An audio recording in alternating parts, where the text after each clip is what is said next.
Thanks for tuning in. I see a bunch of you here. Good morning, y'all. Let's see. We have Petros. What's up, Petros? Hold on, YouTube, you stupid app. Have a great starting day. Do you too, man. Kendall says, yo. Hunter says, morning. What up, y'all? Unfortunately, YouTube makes me hold the camera this way.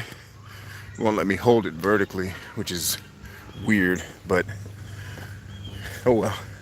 Live and learn. I wanted to try out the live product on the phone to do our chats together, and I'm out here doing today's workout. I'm a little late to getting to today's workout because I was knocking out a bunch of stuff that I need to get done. With, like, if you guys haven't seen it yet, I've made all the announcements on Facebook, and there's an email going out later today if you're on my mailing list. Let's see who's here. I followed you on TikTok, but I deleted my account there. It says Kendall Moore. Hey, no worries, we're here. We can hang out here, man. So I'm gonna be doing a lot more live hangouts here on YouTube. So don't worry about deleting TikTok, that's fine. I'm eventually gonna delete TikTok too. I don't know when yet, but we'll see. So we'll just catch you here, man.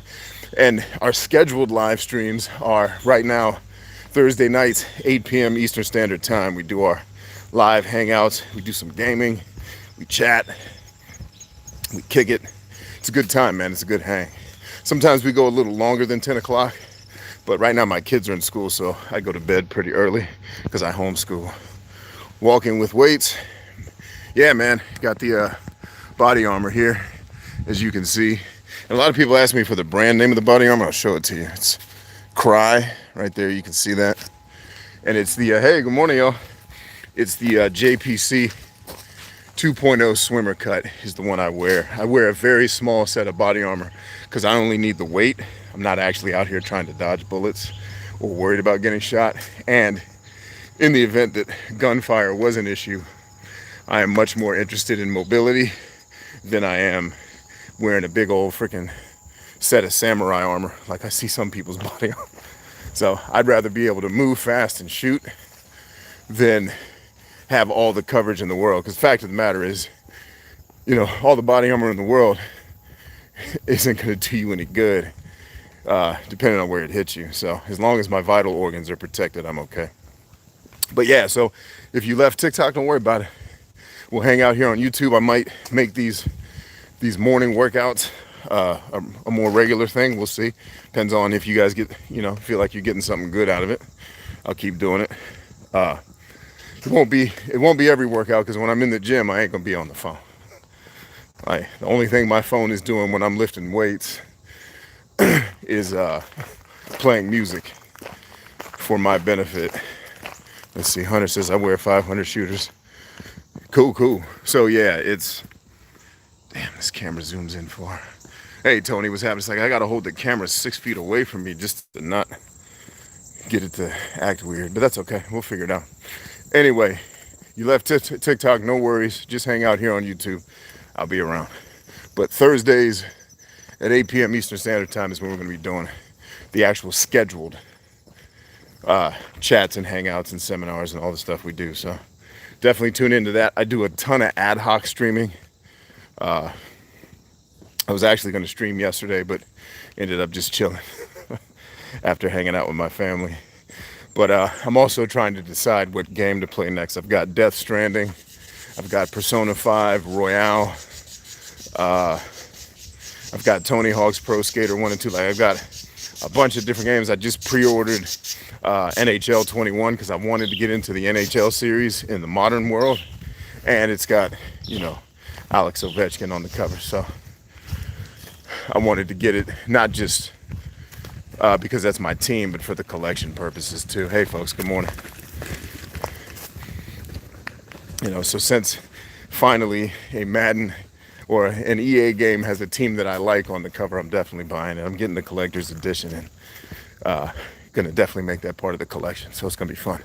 Let's look at the comments. Tony says, dude, Tony Hawk's Pro Skater is classy. Oh yeah, dude. So I just got the collector's edition for the PlayStation 4. Unfortunately, they didn't have it for the Xbox.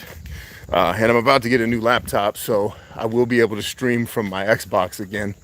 Now that I've left Twitch, I couldn't stream from my Xbox anymore because Apparently Xbox and YouTube have beef. I don't know what that's about.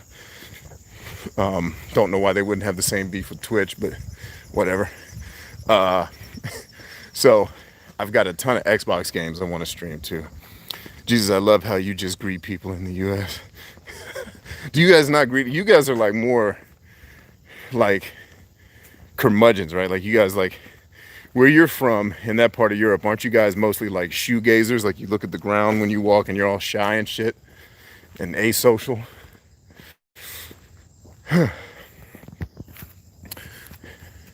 Don't worry, a lot of Americans do that too. I just don't. I greet people, man. Like people are insecure. I'm just like, yo, what's up? You naked under those clothes? Ask somebody that. That'll get their attention. Don't ask somebody that. Don't ask anybody that. Don't do it. But yeah, so if you haven't been paying attention to the Facebook group, and I know you haven't gotten the email yet because it's not going out till about 1 o'clock today, all of my Facebook groups are shutting down. So if you've been in my 69 Pillars of Success program, if you've been in my 30-day Change Your Life Challenge program, if you're in the Good Life Playbook program or the Good Life Playbook VIP program, check your messages because I'm shutting all of those Facebook groups down. And that's a part of my campaign that I've been on to get off of every social media platform that I see no value in. So, you know, I've said it a couple times on TikTok. I think it bears mentioning here on, for my YouTube audience is slightly different. There is a mix. Some people here are from TikTok, but there's a lot of YouTube folks that don't do TikTok that have followed me for years. So I left Twitter. Not that you would have noticed because we don't interact on Twitter anyway. So that shouldn't be a big deal. I've left Twitter. I've left LinkedIn. So don't send me any requests on LinkedIn. I'm not going to see them. I'm not interested in getting a job. I'm not interested in networking to get a job. I'm not interested in hearing a bunch of people's pitches for their bullshit business. Like, I'm good. I'm cool. All right, so don't look for me there. Don't look for me on Twitter. Next in the chute is Facebook and Instagram. So I'm in the process now of over the next 30 days. Now it's 28 days since I made the announcement. Over the next 28 days, I'll be shutting down all of those Facebook groups. So if you're in any of those groups, you need to look for the messages I've put there or check your email today if you're on my mailing list and you haven't deleted me because a lot of you have unsubscribed and that's cool. You know, you gotta stay subscribed to what's bringing you value. But what's it called?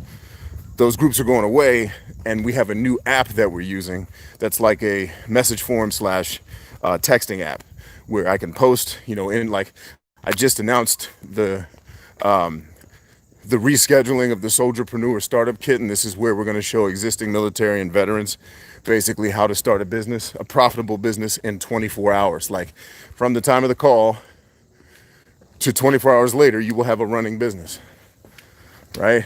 And you will know the steps to take to start making money with that business. Now, are you going to make $1 million in that month? No, that's silly, but you will make money and you will be profitable, right? And it doesn't even necessarily have to be an online business, right? One of the guys that's going to be co-teaching it with me runs a lot of offline businesses that you've never heard of, and an online business that's on the way. I can't tell you about, but it's coming and it's going to be dope. I can't wait to buy my membership to that, and I'll be sharing all of that with you guys once I get access, because you're going to want it. And if that's specifically for men, that product is not for the ladies. Although I don't think they would stop ladies from joining. Certainly you're welcome to buy it, but it's made specifically for men.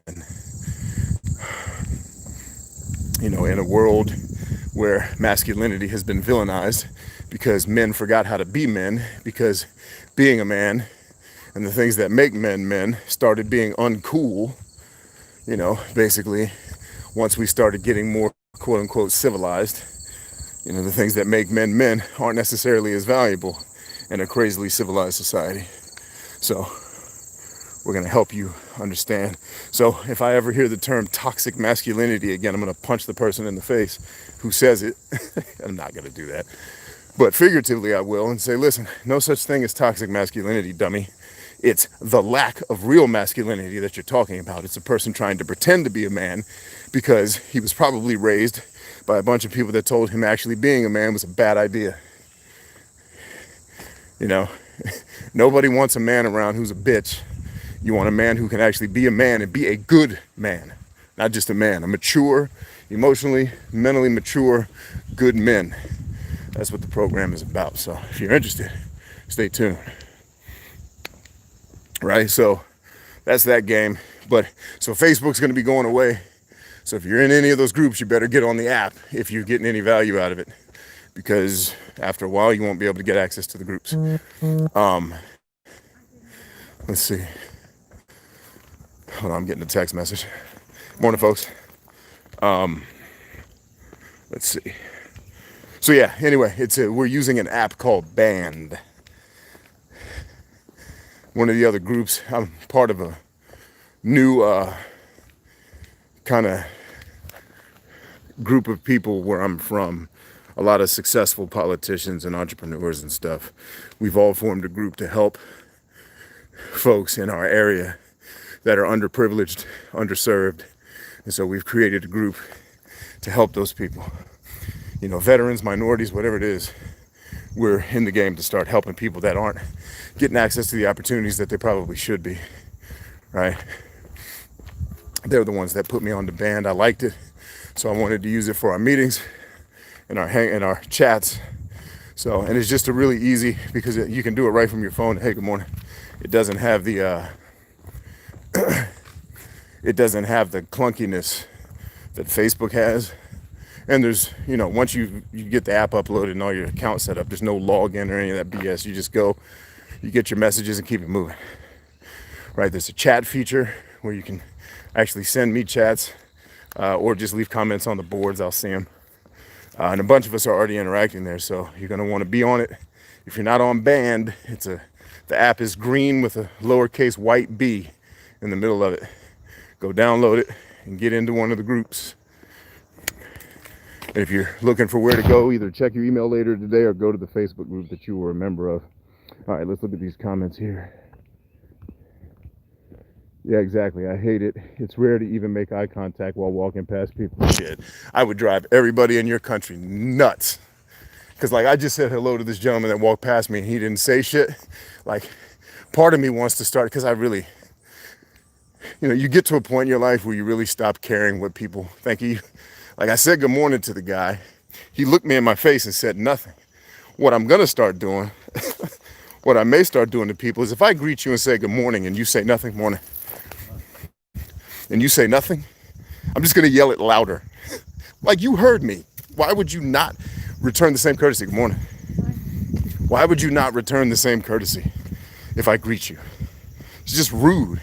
And I don't care how insecure or asocial or introverted you are. Don't be a punk. Say hello if someone says hello to you. Don't care how damn shy. Like, people use that shit as an excuse, and I never allow it. I'm shy. Fuck you. Don't care if you're shy. Say hello. Be a person. Who cares? I'm introverted. That's an excuse. And you're choosing to be introverted. By the way, yes, you were born genetically more introverted than other people. Good. Put on some extroversion and say hello, you dummies. Be respectful to other people. At least that's how it works in America. Maybe in other countries it's rude to say hello. If it was, I wouldn't say anything. You know? Like, and it's funny because two people just walked past me while I was having that conversation and they looked scared not to say hello. I was like, good morning. But it's rude. Don't be a bitch, say hello. Let's see. He says, I'll do that. And Tony's going to do it and blame me if he gets arrested. Don't look at the ground. Keep your head up. Promise the ground will be there. Oh, dude, I'm working on that product with him. Yes. Good, man. I'm glad you are. Morning ride era. What's going on? Let's see. What did Hunter say? Need to sound off, Cap. Hell yeah. Someone greet you in the morning, say hello. Don't be afraid. Ain't nobody gonna hurt you. And if they do, you were gonna get hurt whether you said hello or not anyway. Everybody needs at least one good ass whooping anyway. Helps you grow up.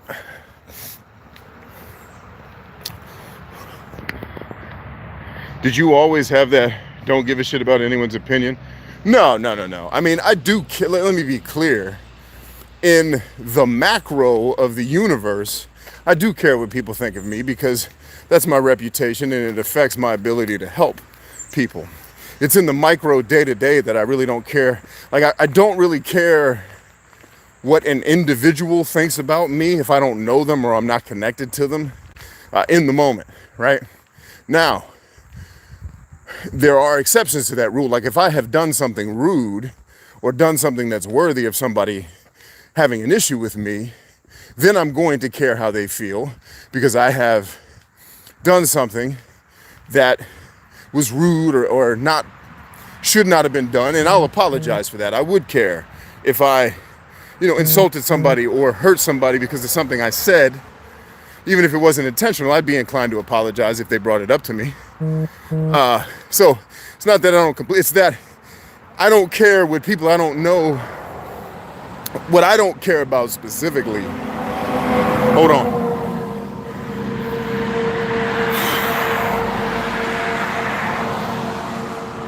We're gonna have to run here for a second, so stand by. Just waiting so I don't get hit by this giant truck. All right, I can walk this part. I'm gonna have to run the second part though. You can see them on the road. All right, showtime. Oh, you still got that speed, boy. Still got that wide receiver speed, dog. Don't test me. Anyway, so what I don't care about is if I've done something that was intended to be good or for someone's benefit, when someone inevitably makes a snap judgment about me, my character, or they make an interpretation about what I said that's wrong, and they've got to voice their stupid ass opinion that nobody cares about, that's when I don't give a shit. It's like, if you think I'm an asshole, that's fine. Good. It means, like, if you think that about me, like the people who jump to that conclusion about me are people who jump to snap conclusions without enough information. I don't care about that person's opinion, ever. They're allowed to have it. I'm not going to argue with them. But I'm never going to respect the opinion of somebody who hasn't taken the time to gather enough information to have the dang opinion. Like, most people's opinions suck because they lack information to form the opinion. They just jump to conclusions, right? So those people, if they make a judgment about me, whatever. I could, in fact, I'm glad those people make a judgment about me because the judgment is usually negative. Most people don't jump to, well, this guy's awesome, snap conclusions, right? They jump to the negative. And if they do that, good. What they've signaled to me is they lack critical thinking skills, which means I'm never going to want to be around you because I can't stand being around people that always live in their emotional thinking brain and can't think with the neocortex part of their brain, right? And haven't used the neocortex to override the primitive part of their brain that makes them stupid, makes us stupid. We all have it. So if you lack critical thinking skills, I'm not going to want to be around you anyway. And if you jump to a snap conclusion based on a 30-second video you saw me do, you're telling me that you either lack intelligence, which I don't care as much about, but you certainly lack critical thinking skills, which is a signal to me. Like, to me, that's like being around kryptonite or being around a murderer. Like, I'd rather hang out with ex-cons than hang out with people who can't think critically, right? Sorry. So when you make those types of snap judgments, it actually makes me happy because that means you're not going to F with me. You're not going to want to be around my content, which means good. It's one less stupid person I got to be around, which in my life, I count that as a win. And when I call somebody stupid, I'm not addressing their intelligence. I couldn't care less what your IQ is. When I call someone stupid, it's about their inability or unwillingness to use their brain to think. They're just driven around by their primitive lizard subconscious brain and their emotional creatures who don't like to do critical thinking. And most people don't. That's why my circle of friends is very small. Because I don't hang out with people who can't look at something critically. So that's where I don't care. Is you signal to me that you're dumb, good. I'm glad you hate me. You should actually hate me. That means I'm doing what I'm supposed to be doing, which is challenging your dumbass assumptions, and it makes you uncomfortable. Now, a critical thinking, mature person can say, maybe I should chew on what this guy is saying. You know, the uncritical thinking dummy is gonna be like, this guy's an asshole. Is he? He's telling you stuff that would actually help your life if you stop being so dumb, but you're too emotional to accept it, so his message isn't for you. I'm not about, you know, unicorns and shooting rainbows up people's asses, man. This life shit is short. And you gotta strike while you can.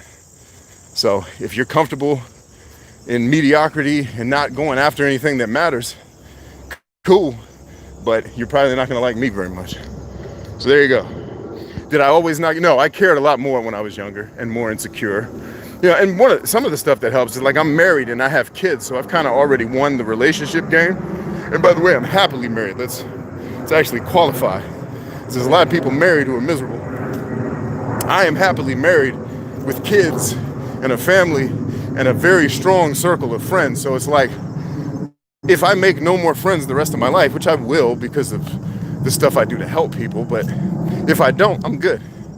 So I don't have to care so much what people think about me because my tribe is already pretty much set. So, good question, Tom. Hey there, finally caught a YouTube live. That's the Irish deputy. What's up, Irish? How you doing? Rydera says, I thought Virginians were supposed to be nice. Where I'm from, people just stare at each other. Yeah, Virginians are pretty nice. Most of the people I greeted today said good morning. Some people are just shy, but I don't let them make that an excuse. I hear too many people, I've coached too many people that use being introverted as an excuse for why their business isn't growing, why they're not out networking. I don't care if you're introverted. Go be uncomfortable and build your business, or don't, and then leave me alone and stop asking me questions.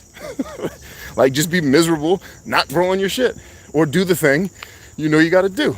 And, well, it's harder for an introvert. Good. That means you have to work harder. It means you're going to be better than extroverts at it, because you're going to have to work harder than them. Next problem. Let's go. What are we actually bitching about? One of these days, I'm going to make y'all freaking do physical training with me, and we're going to work the bitch out of everybody. That's my wife saying. Like, she'll work out with me. She's like, well, you beat the bitch out of me today, bro. Like, matter of fact, we're walking up on a hill where I've taken her to do sprints. And she's like, well, I had to silence the bitch today because she did not want to run these hills, but thank you. All right. Elizabeth Henry, what's up? Good to see you, Elizabeth. It's amazing to someone get punched in the face and realize they won't break. Yeah. Getting your ass beat's not going to kill you. It's going to make you stronger. So true. Many people don't gather enough information or even try to. Yeah. At all. People just like to jump to, and it's not their fault. I mean, our brains are wired to jump to conclusions, so I get it. It's just if that's the person I'm dealing with, until they change that, I'm not going to hang with them. Same, know plenty of intelligent felons. Intellectual conversation is a rare thing, for sure. You know, and I don't worry so much about intelligence. Once you get past a certain IQ level, you're fine, right? If you got like a 120 or above, you're good. You know, I can even work with somebody maybe in 100. But I don't need you to have crazy intelligence. I need you to be able to think, right? Because I don't know that my IQ is terribly high. I just know how to I have a lot of strong critical thinking skills because of my previous careers, my training, and my life, the things I've had to do. All right, we're getting after this hill. Let you guys see it. Can you see it? Right. No, right there. That's it. Cameras never do it justice, but this hill is a freaking nightmare. Hunter says, I'm at the job site, so have a good day. You too, man. Damn, true, this applies to me. That's what's up, Kenny. Thank you. Thanks for being here. Here's a question. When trying to talk to people, I overthink what to say. When in reality, I think it really doesn't matter. Like, people will talk about anything. What's your thoughts? My thoughts are, stop coming up with stuff to say and ask them questions. Get people talking about themselves. If you didn't know already, talking about ourselves is our favorite thing to talk about. I don't care how humble you think you are. Talking about yourself is your favorite subject. So get them talking about themselves, and you listen and shut up And ask questions. Keep asking questions. Ask it. It's just like doing a client call, like I taught you. Ask the right questions. Don't come with all the answers because you don't know what the problem is. Ask the questions. Ask. You know, what's your ambitions? The first question I ever asked my wife ever on our first hangout together. First hangout, other than hi, the first thing I said to her, she was cooking something, was I went in the kitchen. I said, "Oh, it smells delicious. Nice to meet you." But like our first real conversation was, "So what do you want to do with your life? What's your dream?" Pretty heavy conversation for a first date, but why waste her time talking about dumb shit? Like, if you guys want to actually be happy, you should probably, in a relationship, you might want to listen to the guy who I couldn't date to save my life right now, but I can teach you how to be married happily. So I can't give you any dating advice because I don't know jack about dating. I hated dating when I was doing it. That's why I got married early. Because I had relationship building skills. I didn't have dating skills. I had relationship building skills, and I used those to foster a relationship with a woman that's not my wife. But most people will bullshit. What's your favorite color? What do you do for a living? I don't give a shit what you do for a living. It's not that interesting to me. I want to know what makes you you. What's your dream? Because 9 out of 10 people you ask that, they're not pursuing it. Or they're only doing it on the side. So it's like, what's your dream? And then she told it to me, and I was like, that jives with my dream. Checkbox for she might work in terms of ambitions. Cool.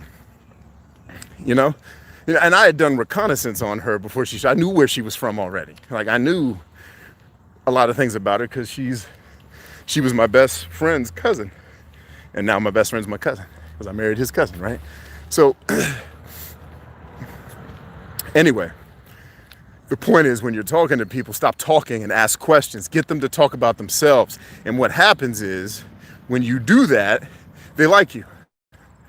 And they don't even realize that subconsciously, they don't even realize subconsciously that the reason why they like you is because you let them be them and you made them comfortable with themselves. And they didn't have to put on airs or fronts. They just got to answer questions about themselves that they want to talk about anyway. And then, strangely, at the end of that conversation, I guarantee you, they're like, that was a really interesting guy I met with. That Tony guy. What a dude. What a good dude. And you didn't even say a word. Works every time. So stop being superficial and ask real questions. What do you actually want to know about the person? Ask it. There you go. That's how you do it. Good point. Intelligence and ability to think and reason are two different things. Yeah, and I imagine the ability to do critical thinking is easier for someone that has higher intelligence. But I know a lot of people with high intelligence that don't exercise the ability. So even if it's harder for a person of lesser intelligence, it can still be done. And that's a guess. I don't know if that's scientifically true. A neurologist would probably have to tell me they did some study on the brain where they figured that out. But that's just to me, a logical guess, but I might be wrong. Would you recommend going into the Navy at 29 years old? I saw job postings for careers. They'll train you, and it seems like a good opportunity. I know your experience in the Army. No. So the answer to your question is I don't know you well enough to answer that question. Age doesn't really matter. What does matter is, what are your actual ambitions? What do you want to be trained in? And do you need to enlist or be commissioned in the Navy to learn this thing that you want to be trained in, right? So if you're just going there for the training, I'd say probably not, right? Because there's other ways to get, unless you want to work on a nuclear submarine, well then yeah, go in the Navy. But if there's some type of job training that you want, it probably exists outside of the Navy. And if you don't want to be in the Navy outside of that training, I probably wouldn't do it. Melanie says, thank you.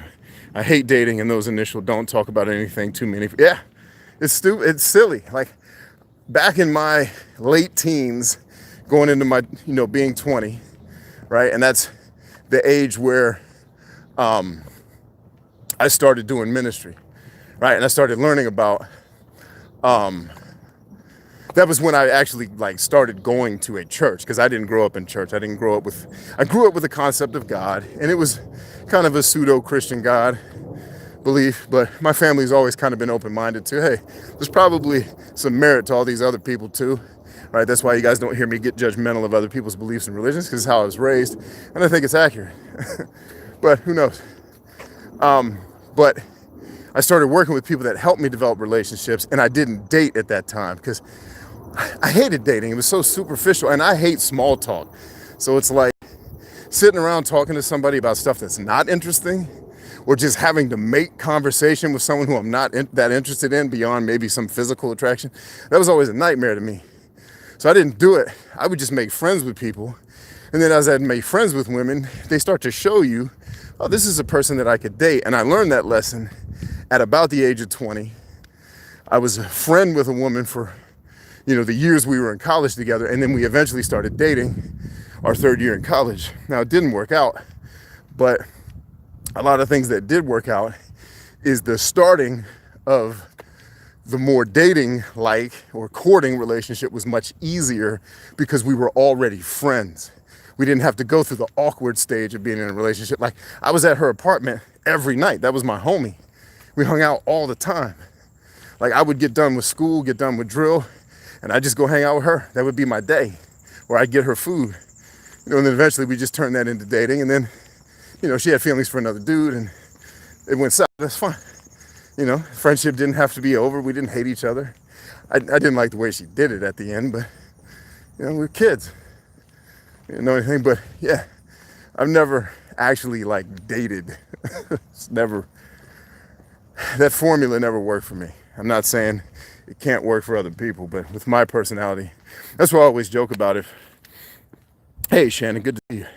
That's why I always joke if Miko ever leaves me, I'll have to be a stripper, a porn star, or a monk, because I need to not be involved with women at all, or I just need to be a stripper, because I wouldn't go back to dating.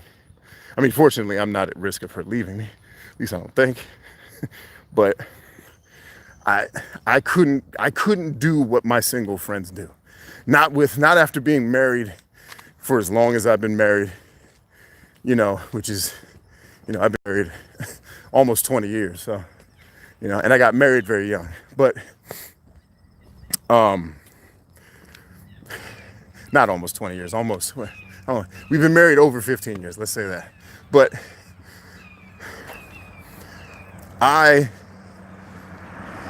with everything that I know about how relationships really work when you get into them and you start to build an actual relationship, not some superficial Hollywood dating, he gives me butterflies nonsense. Don't get me wrong, my wife can still give me butterflies, but that is 0.001% of the relationship once you actually get into a real one. And then once you raise kids, I couldn't go date a 23-year-old who's never experienced anything, nor would I want to, but I'm just saying, I couldn't do that. That person is so not tuned in to what life is really like with the experience that I have 15 years later. I wouldn't be able to relate to them. You have no idea.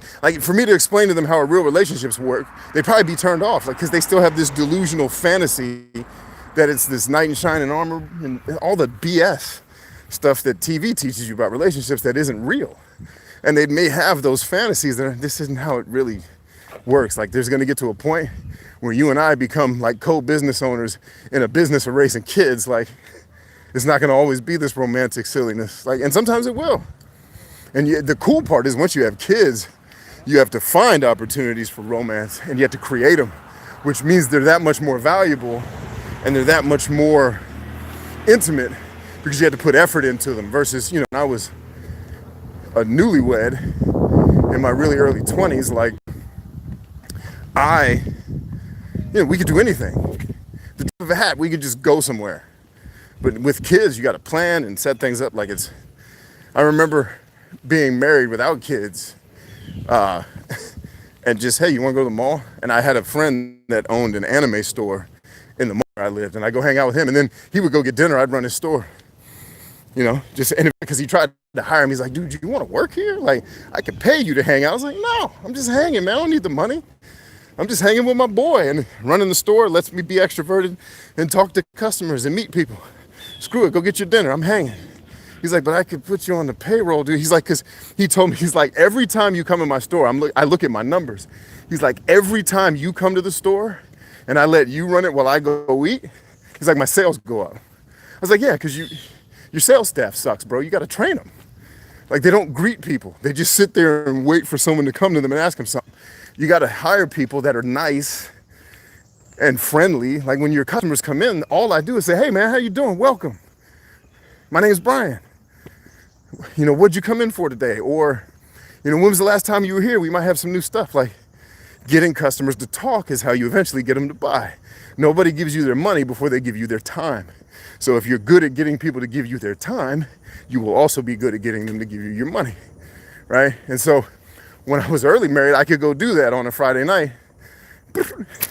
I could finish doing my corporate, running a business gig with my billionaire boss, and then go hang out at my boy's store. Yeah, so, but when you start having kids and stuff, all that fantasy land stuff goes away. But to me, the fantasy land stuff isn't even the good part. The good part is the real. Like, I'm on a walk right now. I'm on a schedule. I got to be home at a certain time because I have a meeting with my second son at noon to talk about his schoolwork because I'm homeschooling. Like, I'm on a tight schedule to make sure all that gets done. And I got to check in with my wife to make sure we're coordinating because we have a lot of kids. We tag team homeschooling the kids, and we switch off on days and who has who. So I got to know all that. That's our marriage. That's real. Like, marriage, I actually took a picture of this, and I wish TikTok had pictures back when I did it. I ended up not doing it because I didn't want to put it on Instagram because I hate Instagram. But it was me and Miko at the laundromat, and we stayed there past closing, and the guy that was managing it let us stay. And so she went and got Chick-fil-A and brought it back to the laundromat, and we had dinner at the laundromat. And I was filming it, and what I wanted to say was, this is real marriage. This is what real love looks like. It's 11:59 on a Friday night, and me and my wife are at the laundromat doing all of our bed linen and all this extra storage area laundry that we couldn't do on our own washer and dryer because it was just too much volume. We had to go to a laundromat because it was too much stuff. That's real marriage. And we had a ball, hanging, hugging each other, eating dinner. Me trying to teach her Spanish so she could talk to the dude, and I barely know any Spanish. The guy that worked there. It was cool. 12:30 a.m. I'm loading heavy bags of laundry into my car. I gotta run. It's supposed to be a workout anyway. Let's see. Yeah, I'd rather make friends with someone before dating, but I find it hard when the only way I can meet people now through dating apps. I hate the initials. So use the dating app, but make that very clear on the first date. Like, hey, kind of the way I play the game is I just want to be cool. Like, let's get to know each other. Let's just know some stuff about each other and see. So, and just tell them, like, let's remove all the awkwardness from dating and just say, hey, we're two friends that are meeting up, trying to spend some time together to see if maybe we're compatible, to see if anything bursts out of this, a friendship or what have you. You just make that clear from the jump that you're just going to be homies. Then you remove all the expectations that you have to get physical and the sex stuff that makes relationships hard, because then you get emotionally attached to somebody that you may not supposed to be with because you're not compatible personality-wise. You remove all that and you take all the expectations off the table, right? And then that way, you could just be free to have fun. And so you can still use the dating apps. And are you going to turn some people off doing that? Yes, because you're going to have people who believe, well, I can't date somebody I'm friends with. Ugh, because they're stupid. That's why they end up divorced, because they still believe that third grade bullshit that you can't date or feel for somebody that's a friend. Like the friend zone, I have a video about that on YouTube. The friend zone is bullshit. Friend zone is exactly where you want to be. The friend zone is exactly what a marriage is. So if the end game is being with someone you're going to be with for a long time, become friends. And if they believe in, I can't date people I'm friends with, walk. Because they're dumb. You know, they're not dumb. It's not their intelligence. They're just ignorant. They don't know. No one's shown them any better. Right? And those of us who are happily married don't spend a lot of time talking about it, so this information doesn't get out. We're busy enjoying our marriages, not online trying to teach people how to do it. And in fact, I had a marriage coaching program that I ran for a short time, and I shut it down because nobody was interested in it. It was like, I marketed it, I pushed it. We got maybe about 20 people join. I mean, it wasn't nobody, but it was a very small membership. And just the more I talked about it, the less people seem interested. So it's like, okay, my audience is younger than me. They're like 18 to, well, they're like in that 24 to 30 range is kind of my average viewer. A lot of those cats aren't thinking about marriage. So they, when they get older, maybe they'll come back. But it was, a lot of us aren't out there making courses on how to actually build a relationship through friendship and into eventually a marriage or whatever it is you're working to build for. And one of the other reasons we don't teach is because so many people disagree with it. Who are you teaching? So anyway, I'm with you is what I'm saying. Agreed with this. Making friends is actually so difficult, especially friends you actually, so let's change that narrative, right? Because the narratives we speak become our reality. It's not that the process of making a friend is hard. It's actually not. What the difficulty you're running into is the amount of people that you could potentially connect with on an intimate level. And by intimate, I don't mean sex. I mean actual intimacy, being close with another person. Man, woman, doesn't matter. Friend, marriage, doesn't matter. The amount of people that you are capable of building real intimacy with is a small circle of people compared to the whole. So making the friend is not hard. It's finding the person that you're compatible with that's the challenge. So to mitigate that challenge, what you have to do is put yourself in circles where the people you're going to run into are more like you. This is why my friend, even though I have a lot of people who follow me on social media, the people I'm actually really close to is extremely small. Extremely small. So, but I also put myself in circles where I'm going to run into more people like me. Now, does that always work? No, I still in some of the social circles I'm in, I still run into people who I may not like very much, or I'm just not really compatible with, or maybe they don't like me. It's usually the case. I tend to find it easy to get along with pretty much anybody, but I'm kind of an asshole, so I'm not everybody's cup of tea. And by asshole, all I mean is I'm very forthright, and I just speak what I think is right, and I don't sugarcoat or filter it. Sometimes that means I'm gonna drop an F-bomb. People have issues with that. Why? You're emotionally immature. If a word coming out of somebody's mouth hurts your feelings, you're emotionally immature. Period. Go fix that shit now. Especially if you're gonna hang around me. We're not gonna be a group of people that are offended by fucking words. And I don't care what your belief system is. Like, if you're gonna hang with me regularly, now I'm not gonna use that language all the time. I actually use it on purpose to disrupt your thinking patterns. Why? Because I know every about minute and 15 seconds you're gonna start to tune me out if you're on this call. If I drop an F-bomb, it immediately draws your attention back in. You guys didn't know I was doing it on purpose. You didn't know my language actually has a purpose. You thought, some people just think I'm being flippant with my language. It's not, it's deliberate. And I don't have hang-ups and bullshit superstitious beliefs that have been invented to say you're not supposed to do certain things socially. I don't care, And I think a lot of that comes from the Victorian era in, British and American history. And I think the Victorian era is one of the worst things that humanity ever went through, because it created all these taboos. The Victorian era created all these taboos that are natural human behaviors that are now wrong or sinful. I mean, literally, if you go far enough back, even in churches, it was a sin for a woman to wear a shirt without sleeves on. How retarded is that? How stupid do you have to be that you can't control your emotional impulses because a woman shows some shoulder? And if that's you, just kill yourself. Like, why are you here? Life and earth are going to be real hard for you if that's your problem and that's your hang up. And why are you putting that on the women? That's your problem. Right? Like, people said stupid shit like that, and it comes from the Victorian era of our history. That's where the language, and you have to use the right forks and shit at the table. Like, dude, just eat. Seriously. That's where all that stuff comes from, and it's nonsense. It was just a way for elitist people to separate themselves from non-elites. That's all it was. That's my opinion. I don't know if that's true, but it makes sense because people still behave like that now. Why wouldn't they have been doing that back then? Let's see. We're at the park now. Actually, the view this way is more beautiful. Elizabeth says, I'm in a relationship with a man I was First friends with for 12 years. He's awesome. Was so sweet. Yeah, see? Shannon says, so how do you curse around kids? I've always have, and I do not have issues with them saying the words. Yeah, I don't care. Matter of fact, my youngest kid called the rest of his brothers a dumbass this morning. I laughed out loud. He's like, you dumbasses? Because they were being dumbasses. And he's a toddler.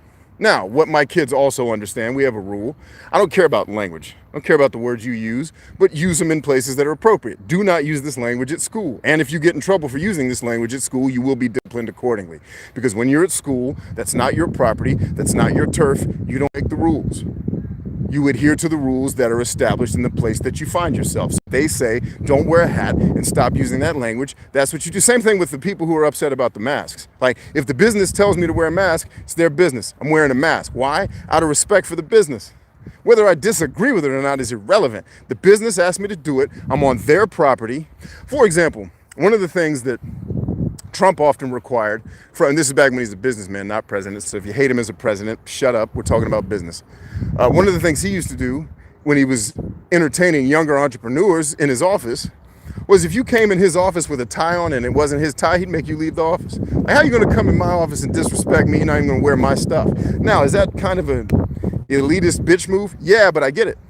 So if I knew that about him, if for whatever reason I was going to Trump Towers to have a business meeting with him, which I probably wouldn't because I have no interest in doing business with Trump. But if I did, I'd wear one of his ties out of respect for the house that I find myself in. That's how I handle it with my kids. You know? But my kids dropping, and by the way, your kids are dropping that language anyway, whether you allow it or not. So why pretend? Like, why put on a big front in my house? Like, we don't use that language here. Yes, we do. I use all kinds of vile, horrible language when I'm with my inner circle because those words aren't vile and horrible to me. They mean something, you know, and I'm using them to convey an emotion or a thought, something that I'm trying to get across, and that word's helping me do it. So I don't care if my kids hear that stuff. My parents cussed around me when I was a kid because I don't believe in bad words. You know, people have a belief that there's certain words that are bad. I think you lack intelligence if you want to categorize words as bad. What's wrong with you? Like, do you have that much free time in your life? You have that much money, prosperity, and happiness that you have time to figure out things that you're offended by. Only in America do we have those problems. I'll remind you of the kid just south of Baghdad, the 9-year-old that tried to sell me his sister in prostitution so they could eat that night. By the way, he was selling his sister for $2. I didn't buy her, obviously. I gave the kid and his sister some food and told him stop prostituting and find another way. But you think that kid's offended because somebody dropped an F-bomb? Because he might have starved to death that night if we weren't there. And that's not true. You know, you don't starve to death overnight. But he may have gone without food. That 9-year-old tried to sell me moonshine that he had created. He had weed. I don't know where he got it from. Maybe he was growing his own. I don't know where weed grows in the desert. I don't know how to grow it. And he tried to sell me his sister. I bought none of it. I know some people bought the alcohol. I think some soldiers even bought the weed. But not on my watch. I didn't see it happen. But the point is, no, I don't worry. I've seen too much death and horrible things in the world to make things that aren't that horrible. The reason why people get so upset and offended is because your life's amazing. You got to find shit to be upset by because your life is so good. Like, Americans create disorders and shit. Like, I'm convinced in 100 years, PTSD, ADHD, freaking alcoholism and drug addiction, we're gonna find in 100 years that was actually the humans who were starting to enter into the next level of human evolution, where they were able to start controlling their environments better through thought and through action, and they couldn't accept the dumbass world they were living in. You know what I mean? Like, all the people who are wired for trouble and those problems, I think we're going to find out that's actually the next phase in our evolution, where we stop allowing our environment to dictate to us what should be. And so, you know, the drug addict drugs themselves because they can't take the reality they're in is so dumb and ridiculous that they have to escape it. But I think we're going to find in 100 years that that's really the inclinations of a person that was just ahead of the rest of their people. Now, of course, not every person that's strung out on crack is some super philosopher, but I think there's some reality to that. I just think Americans, the reason why we have so many mental health problems is because our lives are so amazing. And we didn't pay the proper price to make our lives this amazing. I'll remind you, America was built on the backs of slaves.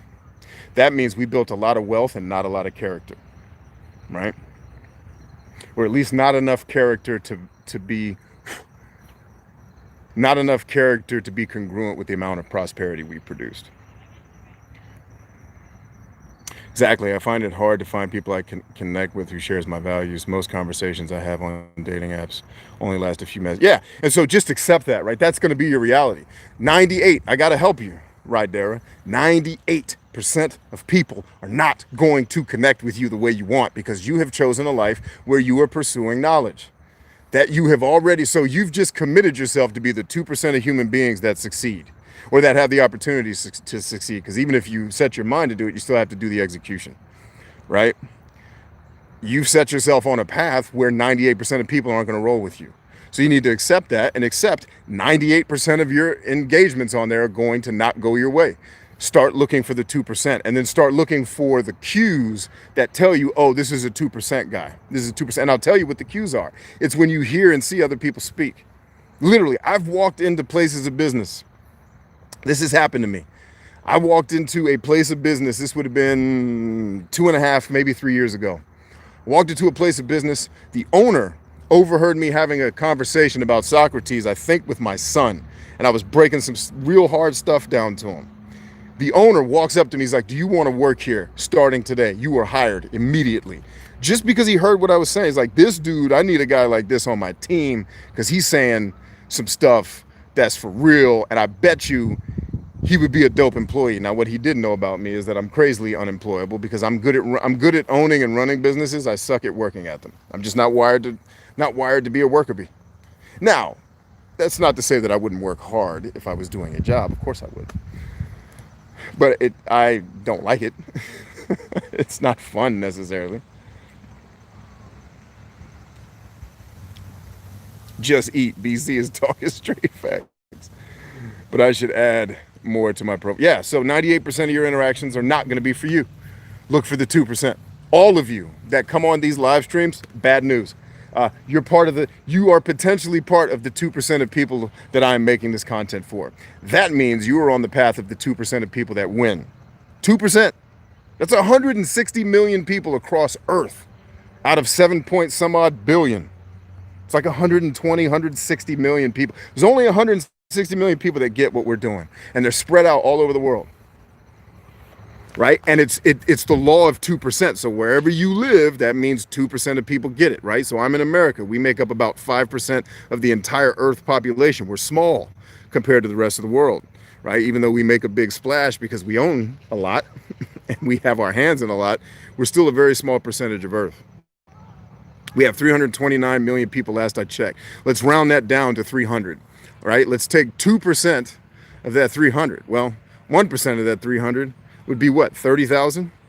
So there's 60,000 people in America that get what I'm talking about.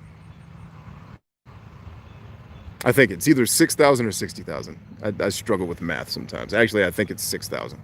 So there's about 6,000 Americans who really get where I'm going. 6,000. That's why when you guys look at my numbers and you see that I have 250 some odd thousand followers on TikTok, and I tell you all the time, only 5,000 of these people actually get it. I'm talking to you. You're one of those 5,000 people if you're here all the time. So same thing goes when you're building your circle. Only 2% of people are ever going to really jive with you. You better find your 2%, and you better know how to find them and know what to look for. And it's values, but you need to look for the cues that they have those values. So how do you make the first move in social situations? I don't know if it's a cultural thing, but going up to a stranger makes me feel like I'm creepy or nosy as shit. Good, be creepy. Tony, your assignment before the next time you and I talk is you are to walk up to 20 people and introduce yourself for no other reason than just the sake of doing it. By the way, females, not dudes. 20 females. Hi, I'm Tony. Saw you from across the way. I just wanted to say hi because I thought you were an attractive person. Maybe you're as attractive, mentally and mentally and spiritually as you are physically. Have a good day, and then walk away. If you do that to 20 ladies, actually, if you do it to 100 ladies, 2 of them will follow you. 2%. That's your assignment. Go do it. I'm attempting to get into philosophy, but it's difficult to find a topic that interests me. Perhaps ethics is where I should begin. Maybe start with storytelling. Elizabeth, start with a book called The Story of Philosophy by Will Durant, excuse me. It's one of my favorite books. It's actually what my podcast was about this morning. You can start with my podcast if you like. I don't think everyone who pursues their passions as just a hobby is doing it out of cowardice. If I pursued my hobby 24/7, the hobby would lose its appeal. That doesn't mean I don't want it in my life. Sure, that's true. But remember, when we're talking about passion and hobbies are not the same thing, guys. Do you guys know what the word passion means? I'm not talking about your hobbies. You know, I play video games. I'm not passionate about video games. I probably was at one point in time. But I think most of them suck, so it's kind of hard to be passionate these days. But let's chat about that for a second. Passion and hobbies, I don't mean that the same. If you actually take the word passion, which I believe comes from pathos in the Greek, I may be wrong about that, but the bottom line is the word passion actually means suffering, guys. When I say passion, it means you were pursuing something in your life that you were willing to suffer for. And it also means you are suffering when you're not pursuing it. So if it's not what you're dedicating your life to, I will say to you, it's not your passion. Your hobbies are your hobbies. Those are two different things. You know, and your hobbies don't need to be your passion. Like if you have a hobby that you just do sometimes and you enjoy it, like I enjoy video games. I don't play them 24/7. I do some live streams and hang out with you guys. I might play a little bit with my kids and a little bit on my own. That's about it. But it's a great hobby. I enjoy it sometimes when the games don't suck, even though they usually do. But hobby and passion is not the same, man. Don't get those things twisted. Let's see, you've done a few MBTI videos in the past. I've recently been typed as an INFJ. Some of Jung's theories resonate with me, but others simply do not, such compatibility. So here's the deal. Don't conflate Jungian philosophy and research with Myers Briggs. They are not compatible. Well, that's not fair. Myers Briggs is taken loosely from some things that Jung said, and this is the reason why I got away from doing Myers Briggs content, guys, because it's mostly bullshit. So yeah, you're an INFJ. Great. You're the most unique personality in the world. That's what they tell you guys. Try to be, and all the MBTI content's about trying to make a person feel special for not doing anything but taking a test. Right? And the fact of the matter is I would never base compatibility off of Myers-Briggs. Used to until I started doing some more research. And that's why I stopped doing the videos and took them down. I was like, this isn't helping people. I've gotten better education and better learning. I need to share that with people. And the people want the better education. They wanted me to keep doing Myers-Briggs bullshit. So I left. And that's when my YouTube channel died. I'm okay with that. I'm okay with my YouTube channel dying if it's dying for me doing the right thing. Yeah, the compatibility shit is so superficial in Myers-Briggs. Don't use that. Because here's the deal. You want to know if you're compatible with somebody else? There's a better test you can take, and there's one facet that you really need to understand is how agreeable are both of you. Because if both people are high in agreeableness, all of their differences can, like my wife, for example, is a big time feeler. Right? She's a big time feeler. And all being a feeler means is what that means. And that's what I think the Myers-Briggs is actually decent at testing, is it tests how you process information and how you make decisions. That I think the test is okay, because that is tied to Jung's temperaments.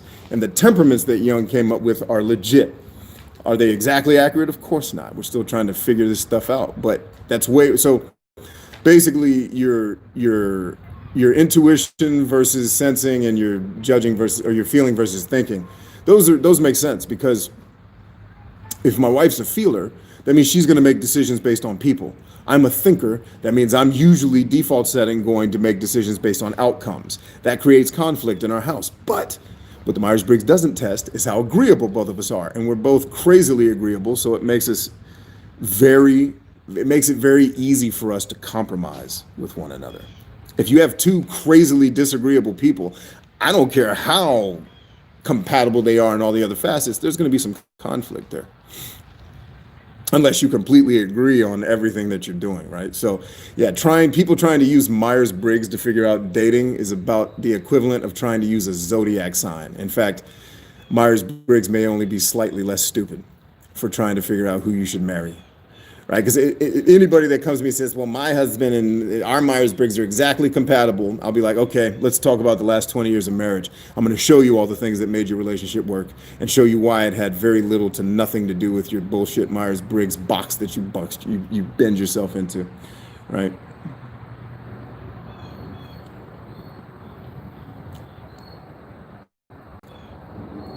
So there you go. PK says, I used to do that introduction a lot in my adolescence and early 20s, just spoke to women without seeking anything other than conversation. Then would leave. Yeah, Tony, go do it. I noticed Tony got silent after I said that. What time is it? YouTube never shows me the time. All right, let's keep walking.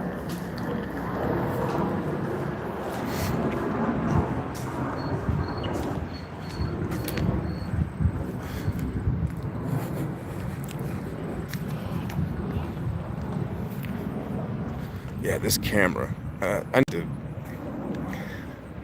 gonna have to figure something out because I can't hold this camera 7 feet away from my face to not be all up in here with y'all. And I really wish YouTube would let me do that, but it won't because YouTube. Elizabeth Henry says, can I please do your homework? You don't want me doing anything related to school. I barely got out of school. Oh, yeah. You don't want me doing anything related to school unless you want to get anywhere from a C to an F. I barely graduated from school. You do not want me helping you with that.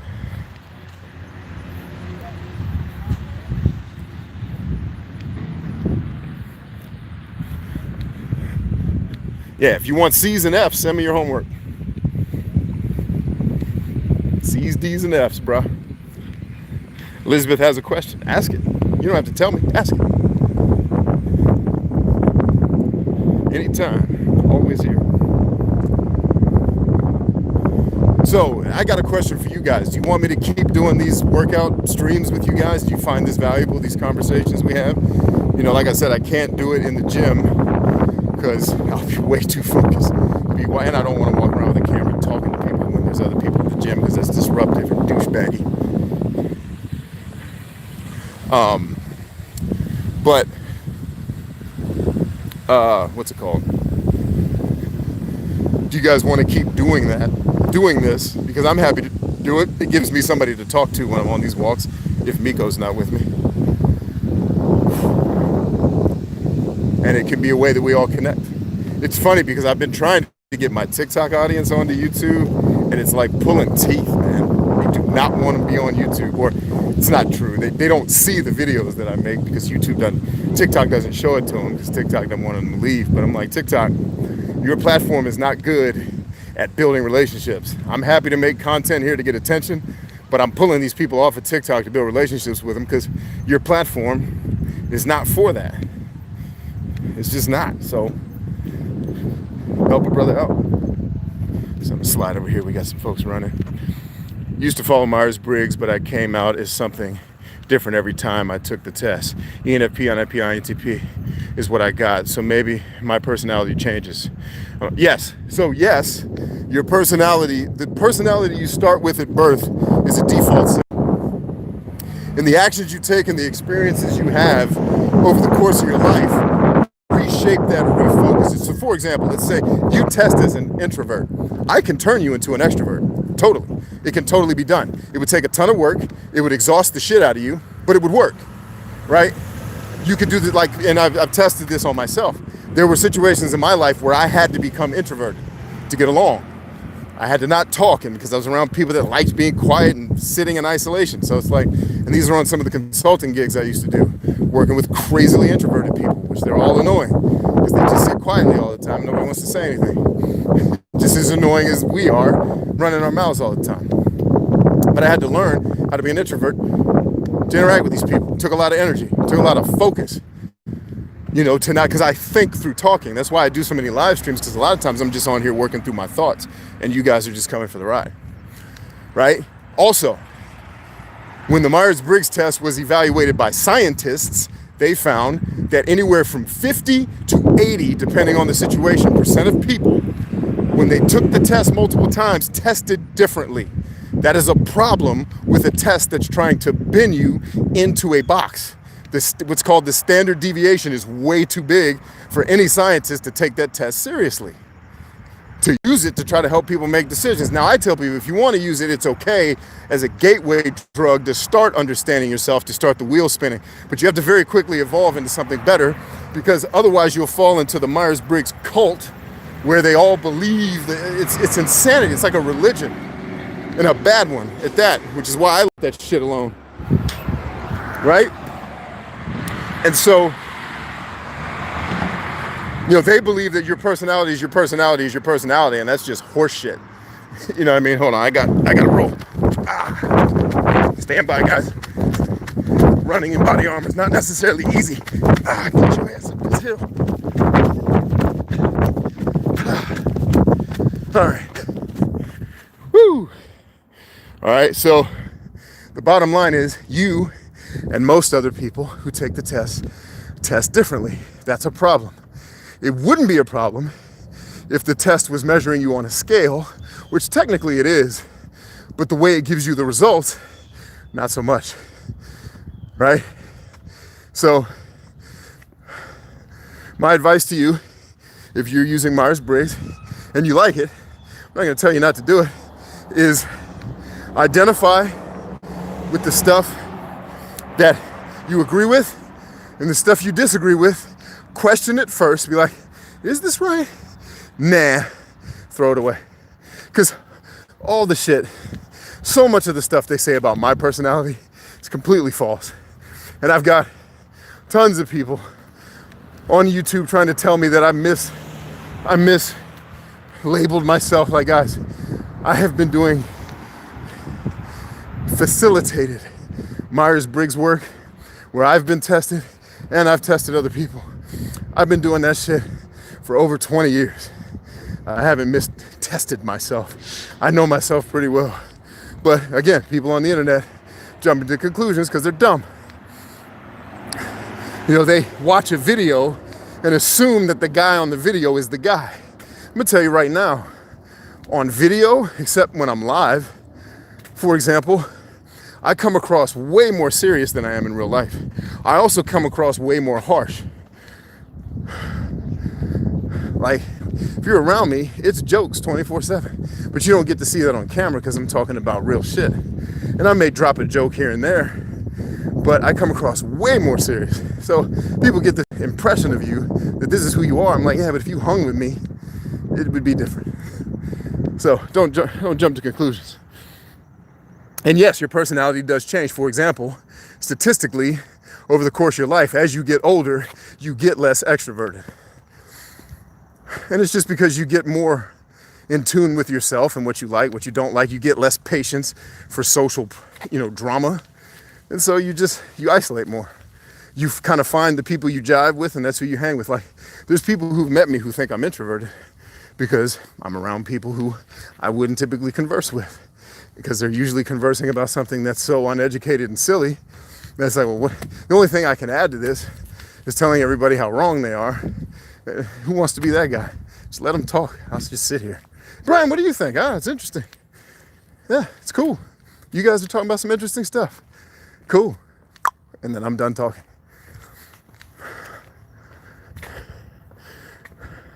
I'm about to graduate with a chemistry degree. Medical school is my ultimate destination. Okay. What kind of services do you offer for self-help? Plenty. So you're consuming one of them right now, which is just these hangouts.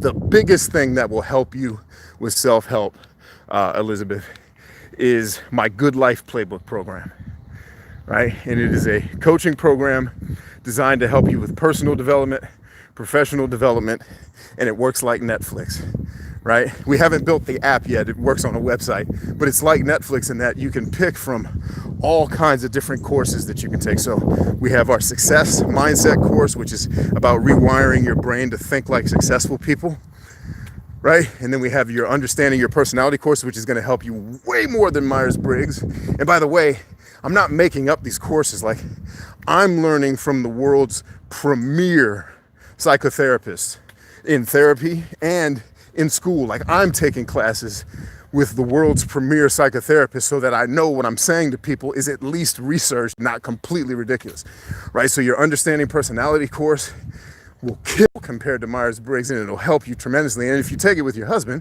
because, you know, if you buy a membership, it's for your whole family. You can let your whole crew log in, right?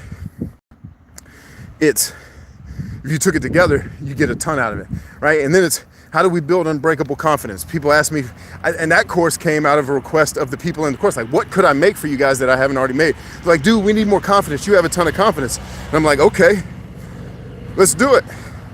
So I built the Unbreakable Confidence course, right? Then I built the Social Media Master University, right? With an evolution, I used to teach gamers and entertainers how to master YouTube. And then I evolved it to an entire social media course, teaching the things that I've helped businesses from the Washington football team, they were called the Redskins back then, to Department of Defense, to you name it. Things that I've used to help businesses grow their business using social media, I teach it. Then I attach to that a sales course so you can learn how to sell yourself to other people in a job interview and a relationship, or you can learn how to sell products and services to other people and businesses. All right, and we're still adding. I just added an Introduction to Leadership course. We're getting ready to add what's called the Soldierpreneur Startup Kit, which is teaching veterans and existing military how to start a profitable business in 24 hours or less, right? And the live session of that is only open to military and veterans. But once we record it, I'm going to also upload it into the Good Life Playbook, so you'll get to watch it after the fact. All right, that's going to help you probably more than anything else I've got besides my podcast and the videos that you watch here. So you can get access to that at learn.bryantchambers.com. That's learn.bryantchambers.com. And it'll take care of all the stuff that you're talking about. Right, I'm even thinking about doing some relationship courses in there, maybe. I'm leery to do those because my view on relationships is so non sequitur and ridiculous that I don't know how many people would actually help. Like, you got to kind of be like me for that to work. And not everybody's like me. Everybody needs something different. You know, I have friends that I can't really help with their relationships because they don't look at the world the way I do. And that's cool. They're not wrong. Let's see. Now, I also, Elizabeth, I do offer one-on-one coaching with some of my certified coaches. So some of the people that join the Good Life Playbook, they like it, they get a ton out of it, and they need a little bit more, right? So we do offer one-on-one coaching so I've partnered with a number of certified coaches who can work with you, and it's all virtual. You don't have to go anywhere. You can do it right in the comfort of your own home. All you need is a phone, basically, to be able to do it. But so in my world, I've partnered with a number of certified coaches, and one of whom is one of the most certified guys in the US. And they can provide one-on-one coaching for you if that's something that you're interested in. And then we can get you hooked up with that. But for now, my recommendation to you, what's up, coach? My recommendation to you is go to learn.bryantchambers.com, and that's going to get you squared away on all the stuff you need to know. Hey, what's up, girl? I'm making apple juice. Hey, apple juice. What's up, lady? So my mother-in-law's puppy is here. That's who I was saying the girl to. And I forgot her name. It was Ariel. I was trying to say Ariel, but I couldn't remember, so I just said girl. All right. Let's sit down and finish this chat, shall we? Now I can put the camera down so we can actually see each other. All right. So we do the one-on-one coaching. Obviously, that's the Good Life Playbook's only $12 a month. I made it cheaper than my Netflix subscription, even though some people told me they only spend $11 a month on Netflix. And I'm like, well, I wish I had your hookup at Netflix because I'm paying $13. All right, workout over. What else we got? But yeah, the learn.bryantchambers.com. Just start there. It's $12 a month. Nothing to it. You're going to get, like, for example, just so you can understand how valuable this course is, regardless of how cheap I've made it. The Social Media Master University that's in that group of courses, I used to sell that alone for $2,000. $2,000 is what that is worth, or more, depending on who you are. If you're a business, you can turn the stuff I teach in there into millions of dollars if you do it right. Right? So just so you know the value that you're getting. And in 2021, we're raising the price from $12 a month to $100 a month, because as I grow, more and more people are getting interested, and I want to limit the amount of people that get in because I want to be able to interact with all of you. And so, kind of the features that you get, that's the benefits, but the features you get are obviously the website that you can go to on your phone where you get access to the courses. You're also going to get invited to a private group on a separate chat app where we can all talk to each other, ask questions like you're doing here. Like if I'm not on a live stream, you can just ask a question in our private group. And then one of our coaches, because my coaches are all in these groups, right? They watch it. They'll sometimes answer the question. Sometimes it'll be me answering the question if I'm available. But you'll be partnering with a lot of other people who are on the same path that you're on. And you guys are talking about having challenges, making friends. I've been saying for the last 5 years I've been running these programs, you all need to make friends with each other. Like, you're here. You're all paying attention to what I'm saying, which means you have a common interest, which means you probably have similar values. You all should start becoming friends. That's the way this is supposed to work. All right, so you're going to get a band of brothers and sisters that can help you too. There we go. Let's see. But I'm more so into functional medicine. I see its benefits in chronic illness arena. Cool. I'm apprehensive to pursue it because it's not likely that one would be able to generate a lucrative career. So if you got something like would you say I could start a lucrative career off of helping veterans? Do you think I could start a lucrative business around ending veteran suicide? Right? Which is a huge part of the reason why I'm on the internet. Like, a lot of times you guys don't see it because what I'm doing is behind the scenes when I'm doing social media stuff to help veterans. But a lot of the content I produce is for them too. At first glance, you'd probably think, oh, he's going to start a nonprofit. No, I don't believe in nonprofits. Now, I help nonprofits. I'm even on the board of a few nonprofits, okay? I don't believe in starting a nonprofit because I don't believe in depending on somebody's charity to do what I believe is the right thing to do. Like, I'll make money so that I can do things untethered from somebody else's charity, right? So at first glance, it looks like, no, you probably couldn't make a ton of money doing that, but you can. It's just knowing the ways to build business infrastructure around your mission. Even if your mission is you're going to be the next Jesus Christ and save the world, you can totally make that lucrative, and in a way where you're not having to take advantage of people. People want to give you their money. Like I tell people all the time, I'm not trying to sell you a course. That's why I don't come on these videos talking about buy my course. When people ask me about it, I'll talk about it because I don't want to sell anybody anything. But if you want to buy it, if you want to consume it, I'm happy to serve you, right? And it's just about learning how to get rich slowly. And that's why people think they can't succeed, because they think they have to make their business $1 million business overnight. I'm telling you right now, if you can make your business earn even $200,000 a year, like, you'll be killing it, depending on how much it costs to operate your business, but if you're doing everything online, the cost to operate your business can be very low. You could pocket a lot of that $200,000 minus what you have to pay people to help you. You can make a really decent salary for yourself without having to have $1 billion business. It's just internet gurus and TV they only show you these billionaires and millionaires. I help businesses right now that make $300,000 a year, and they're killing it. They have staff, they have employees, they pay consultants, they make money. So don't worry about, and my real advice to you is don't worry about the money in the short term. If you're doing the right things and you're legitimately helping people, money will have a funny way of showing up, as long as you keep showing up and be consistent. I can promise you that. I've seen it happen enough times. Like, I've run a free program online that's attracted investors. Like, I have investors, for example, that have been through some of my free programs. Investors, people that give millions of dollars to startups and businesses to help them do their thing. I have been approached by these people, and yes, more than one, to say, hey, we love what you're doing. Can we talk about potentially throwing some money at what you're doing? Money shows up when you do the right things and you do it long enough. So don't worry about it. You can totally do it. And if you're in my program, you're going to learn stuff like that. You're going to learn how to do it too. DJ Polar Bear says, can you hug me? When I see you, I will. I'd like to offer chronically ill patients the highest quality care, and I don't think that conventional medicine does well doing so. Right. Okay. No, I'm with you. And there'd be tons of people who would be interested in signing up for a monthly program that they can afford, where you would not only help them get access to the medicine, but give them the education they need to stay healthy once you get them healthy. Dude, you could be a millionaire doing that easily. Well, it's not easy, but simply. Let's put it that way. It's not complicated. It's hard, but it's not complicated.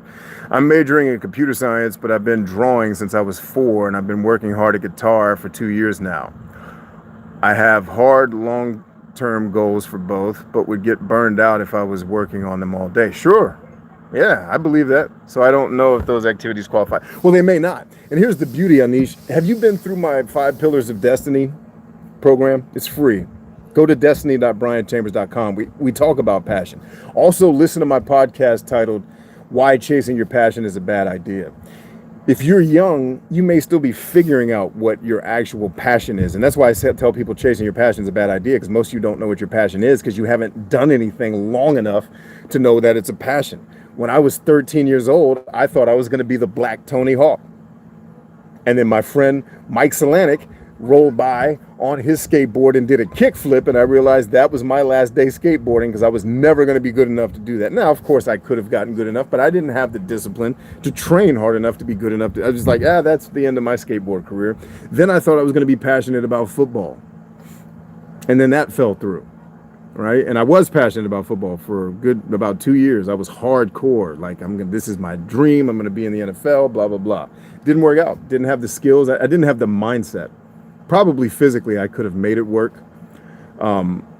if I had been in a better place mentally and emotionally, and could have gone, if I had been more proactive in going to my good coaches and saying, Coach, I need some help. I want to do this at the next level. They would have helped me. But I wasn't in the right headspace.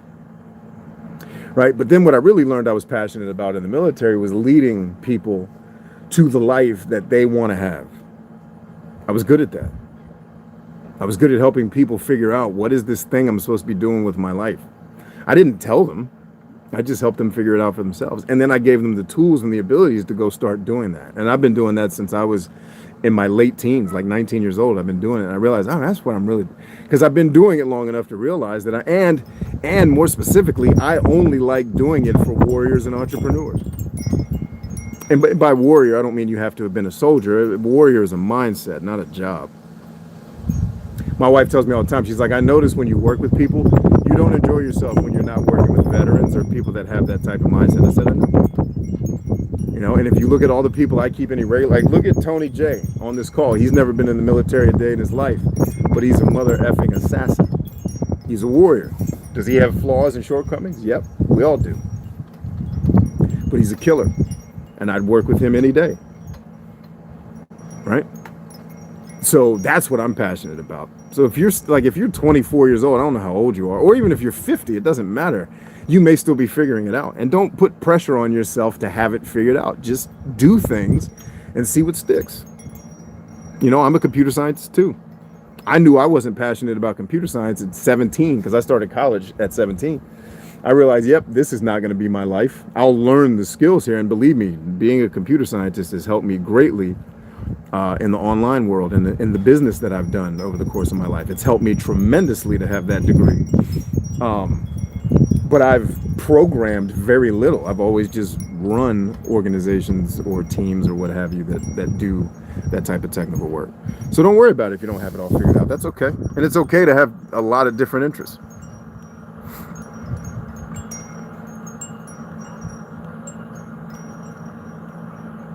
Reading Dave says Brian's content is, and Reading Dave's in our Good Life Playbook. What's up, Reading Dave? Good to see you, man.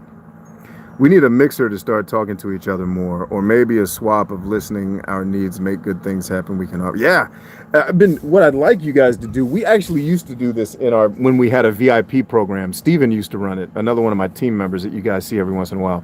Steven used to run our monthly, Steven and Raven used to run, another team member, used to run our monthly check-ins with folks. I'd love to see you guys get back to doing Zoom calls where you all hang out and share ideas. And then if I'm free, I'll come on and hang out too and answer questions, man. That's just another way for me to give value back to you guys. I'd love to do that.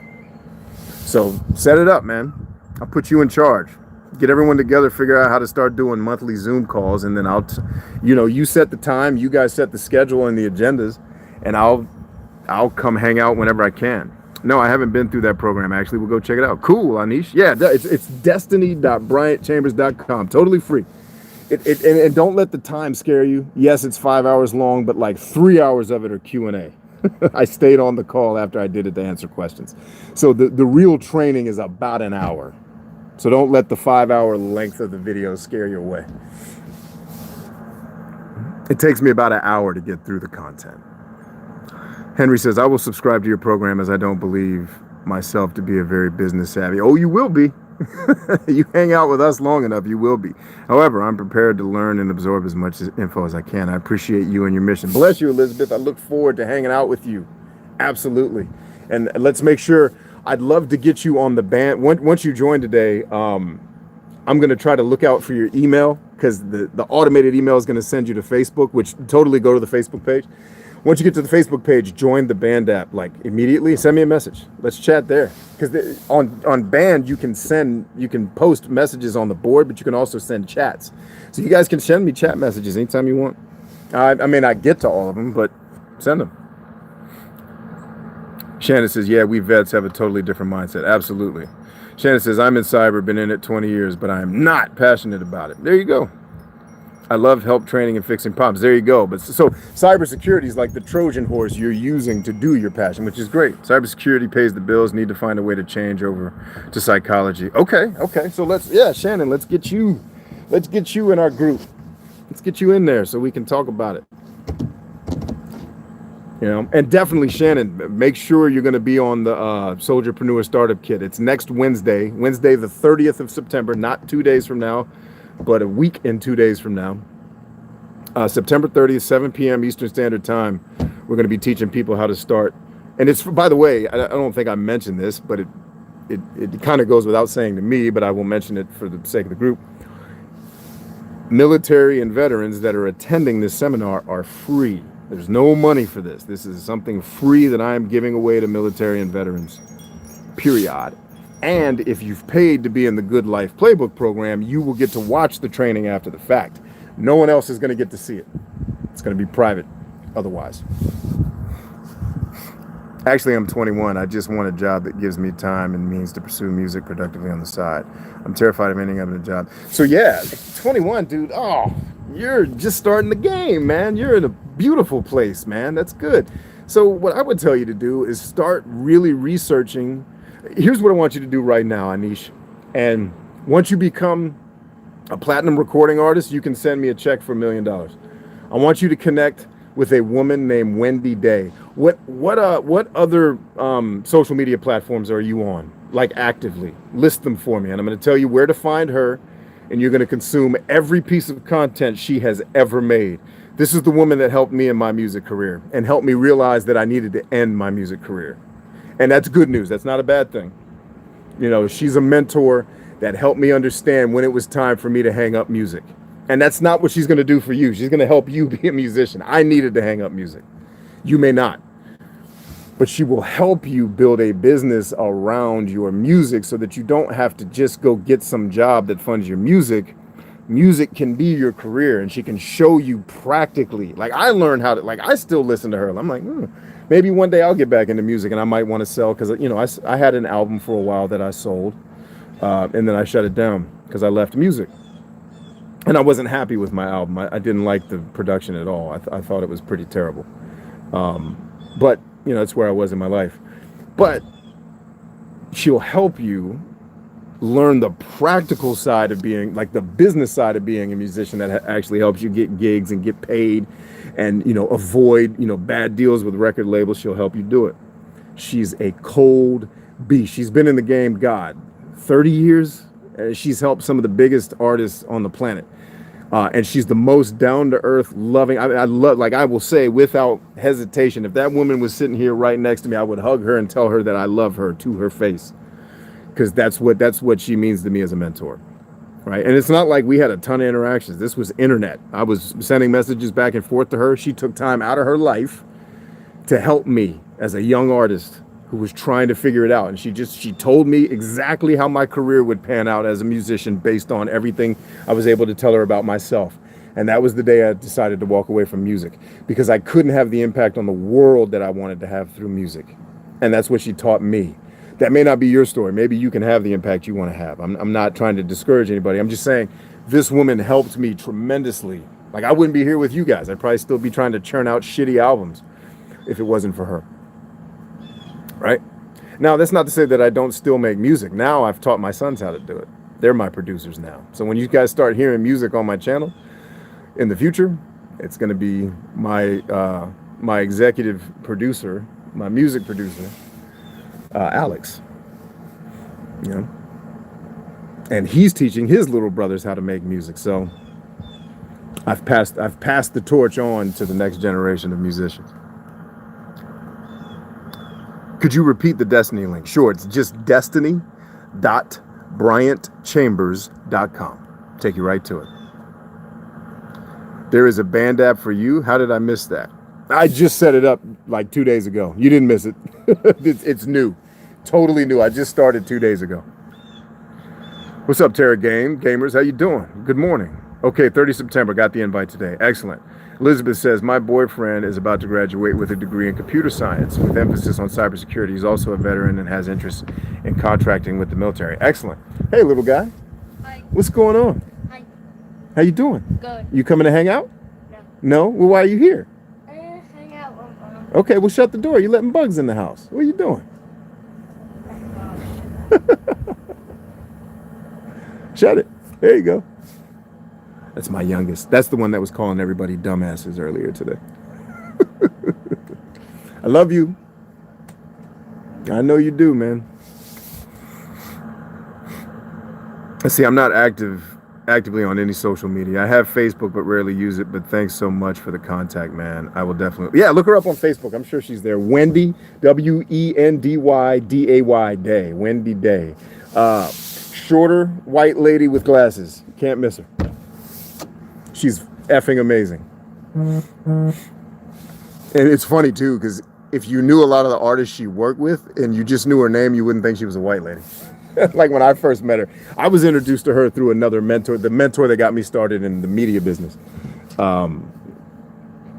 And he introduced me to her because they were friends. But I thought she was like, you know, some like high powered, like black attorney lady. Like, nope. She's the most down to earth, just old school white lady. I think she lives in Atlanta, if I'm not mistaken, from last time I talked to her. But she's really good people. She will definitely help you. Would you recommend your 5 pillars of destiny to start at ground zero? Yes. As in needing to find my passion and learn more about myself. Yes, I would start with destiny.bryantchambers.com. Then I would move directly into the learn.bryantchambers.com program, the Good Life Playbook, if you're not already in it. Because I know a lot of you are already in it. If I'm talking to you and you're already there, don't worry about it. But yeah, I'd start with the Destiny program. And you're not necessarily, let me manage some expectations here. You're not going to watch the video and immediately necessarily know exactly what your passion is, but you will know the path to discover it. Black Panther. Hey, Black Panther, can you please shut the door? Okay, Dad. If you're going to hang out here, do it, but stop going in and out. Are you going in or out? Well, go in and then shut the door. And I like your Black Panther mask. What? Then sit down. Let's see. Ani says, I'm Indian, though. Being a musician isn't exactly accepted alternative career. Good. That means... Here's why that's good news, Anish. You'll have less competition. It's good news. So just do it and accept the fact that you're going to be unaccepted and accept the benefit that you're going to have way less competition because everyone else is thinking exactly what you just said. Oh, it's not acceptable. My family wants me. Every Indian person I hear from, your parents want you to be a doctor or a lawyer or a computer scientist. I'm on a call, buddy. You got that. I didn't drop it. I put it there. Oh. Well, I was rocking. Okay, you can. That's fine. That's nothing wrong with that. Can't walk. You can't because it's up against the house. Why don't you go inside the house for now, okay? And then you and me will hang out when I'm done because I got to have a meeting with your brother in a second anyway. Go have a seat in the house. I'll be in there in a minute. I love you. Love you. I know you do. Be careful, man. Don't fall.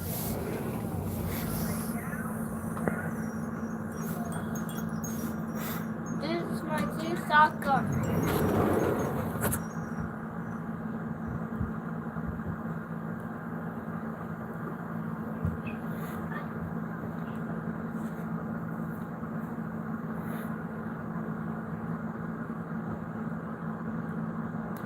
Terry Gamer says, doing well. My kids hijacked my account and changed the name. This is Tim. Hey, Tim, what's happening, man? Glad to see you, brother. Terry Gamer, your kids jacked you, huh? Oh, that's funny.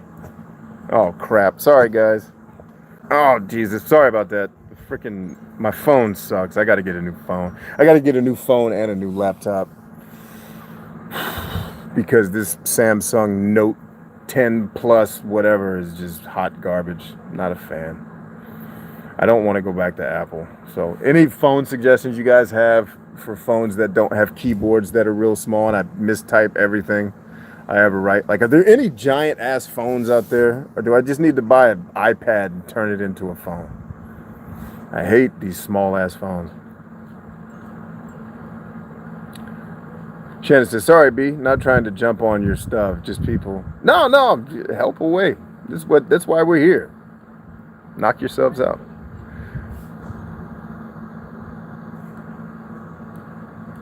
Alrighty. Okay. Looks like I caught up to all the questions. You guys got any more questions for me? I'm about to get out of here. iPad mini? Maybe. I prefer to not be on Apple. Maybe they make a Samsung or another brand of tablet that can also be used as a phone. Because I'm about at my wit's end with these tiny ass phones.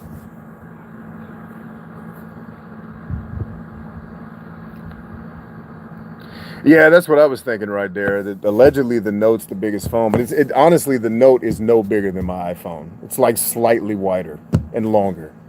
Like I need a big ass phone where my fingers can actually type the damn letters.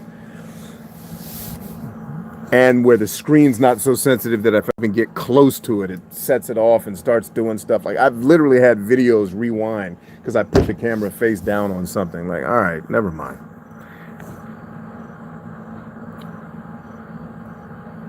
So I'm looking at the gamer phone, the Asus, what is it? The Community of Gamers? The Republic of Gamers, the ROG. I'm looking at that phone because it's basically a computer. I think even that phone, I may not have to get a laptop if I get that phone. I might be able to run my streams off that phone. I need to look into that. Because if I got that phone, then I wouldn't necessarily have to buy a new laptop. I could just run it as my laptop. You guys are giving me stuff to think about. This is good. Windows has that foldable one. Yeah, Windows has one, and I think there's another brand that makes the foldable phone. Is it LG, I think, makes one too?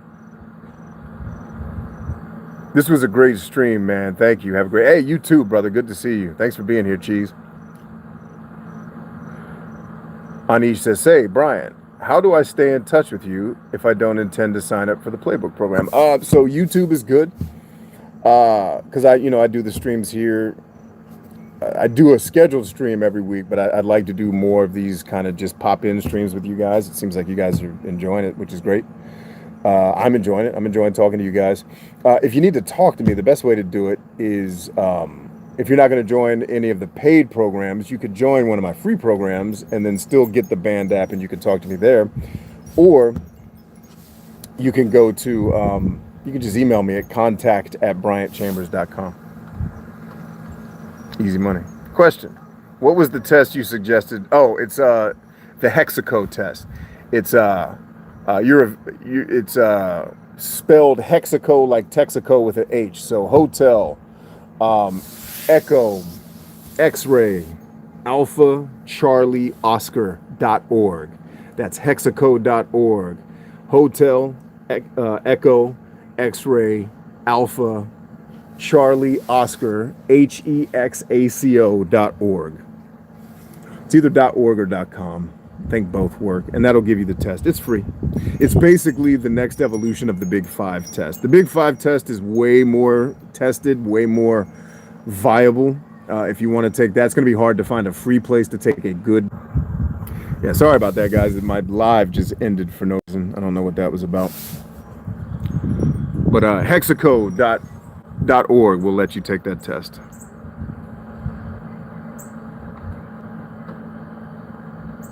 And by the way, you don't have to even look it up. When you get into the Good Life Playbook program, it's going to make you take the test. So once you join the program, just go through the lessons. It'll show you when to take the test. It'll even, the Understanding Your Personality program actually takes you through your test results. So that's what if I was you, I would get in the Good Life Playbook, go immediately to the Understanding Your Personality course, because you can do the courses in any order.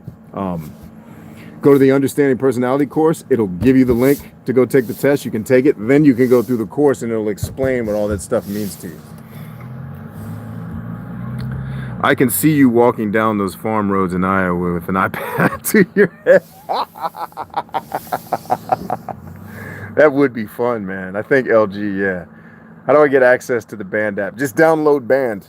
Go to your, whatever your Play Store is, or if you're on Apple, the Apple Store, and just type in BAND. It's a green app with a white B in the middle of it, a lowercase b. That's how you know it's the right one. Just download it. And if you're in any of the programs that I just mentioned, if you go to those Facebook groups, it'll give you the link to the program. If you're not in any of those programs, just shoot me an email with which program you're in or which program you're getting ready to join. And I'll shoot you the links to the actual Band groups where we hang out. I think LG has one, yes. Elizabeth says, you are awesome. Thank you. I know I have to be invited. I use the app with my kids. Okay, cool. Yeah. So the links to the groups are in the Facebook groups. Yeah, or just, if you don't want to go on Facebook, just email me. Tell me which groups you're in, and I'll just send you the link. What's up, Keith? How you doing, Blue Cord? Good to see you, man.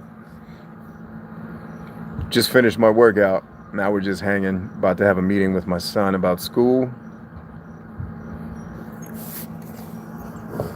So this is cool. What do you guys think? Should we keep doing this? Should we keep doing these? Maybe we'll just make it the Monday morning workout. Let's see, Caitlin. Hey, Caitlin Ruffin. There's a name I haven't seen in forever.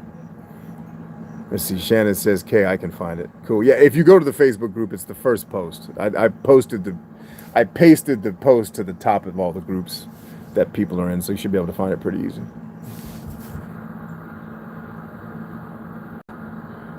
So yeah, if you guys want to keep doing this, I'll figure out how to get it into my schedule, because like tomorrow I won't have one of these workouts because I'm going to be working with my young guy, so my workout will be in the evening. Wednesday I'll be at the gym. Thursday and Friday I'll probably be at the gym. So, or actually Wednesday and Friday I'll be at the gym. Thursday will be another day like tomorrow. So maybe I can just do these every Monday morning, because it also coincides with my podcast, right? Like my podcast just dropped this morning at 6 a.m. Then if we have like a hangout at 9:30 when I'm doing my walk, that's a chance for us to connect and say what's up. All right, so if you guys want to keep doing them, I'm down. I just want to make sure it's adding value to you, because I don't need to be here for my sake. I know all the stuff I'm saying. But I'd love to learn from you guys and communicate with you guys if you're down. Let's see, right there says, yes, this was good. Caitlin says, been in class all morning. Elizabeth says, it'd be nice to understand a veteran's viewpoint. Cool. What would you like a veteran's viewpoint on, Elizabeth? Specific, because all I see, did one of your comments get deleted? It just says it'd be nice to understand a veteran's viewpoint. What would you like a veteran's viewpoint on? Hey, tell Alex to come here, please. Tell Alex it's time for us to do his check-in. Tell him to meet me out here on the porch with his laptop. Tell Alex I said to meet me out here with his laptop, please. Okay. Thank you.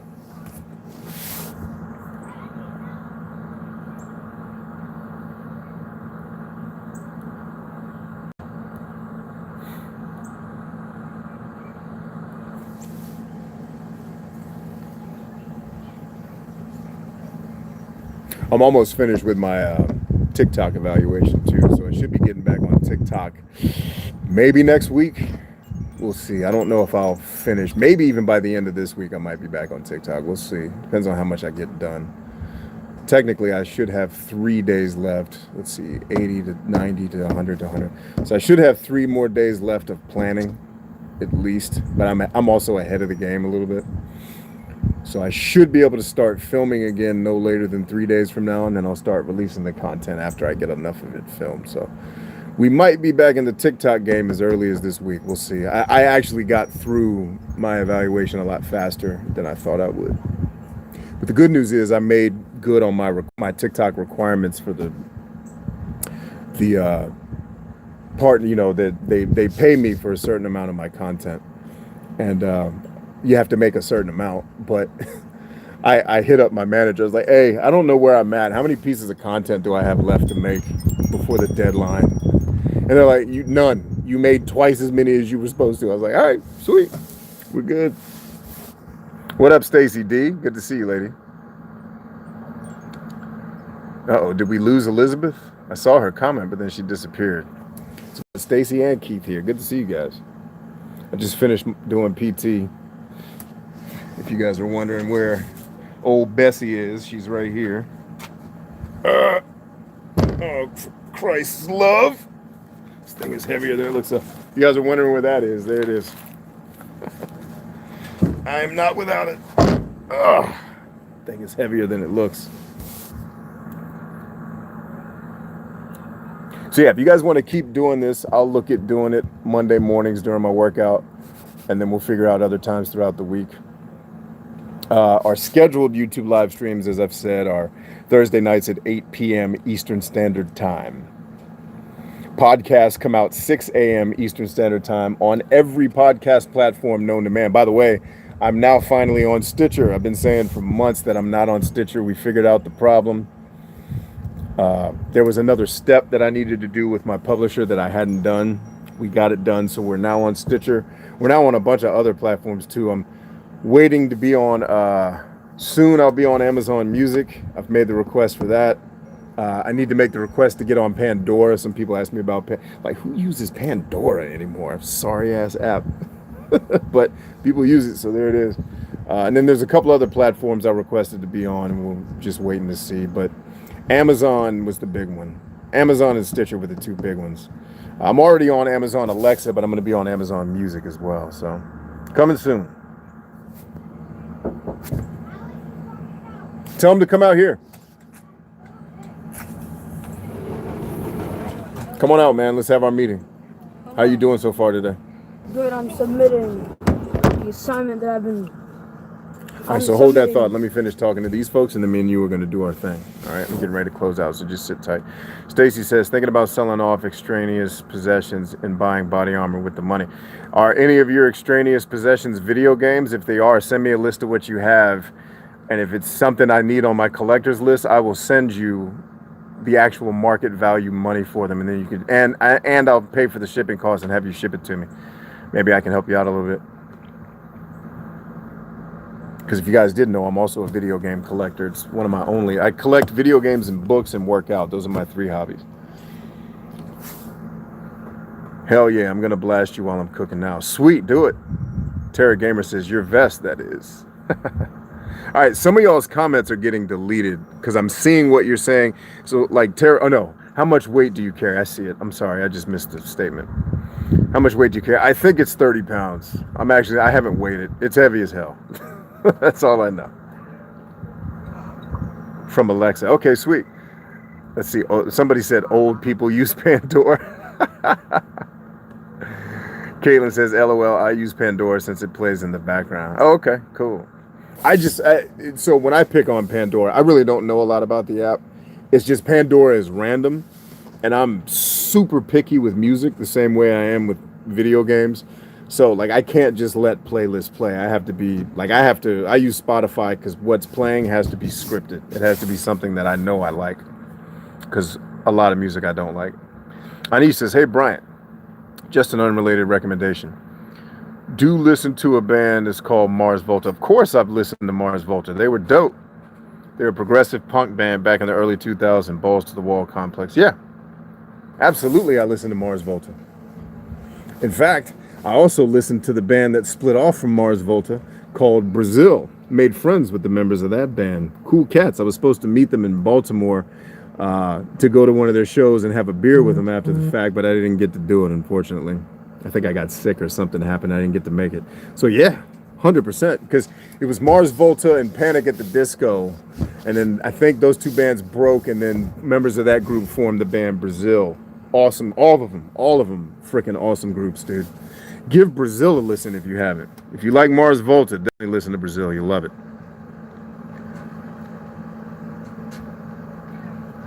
Stacy says, sweet, thanks, brother. I have a few games.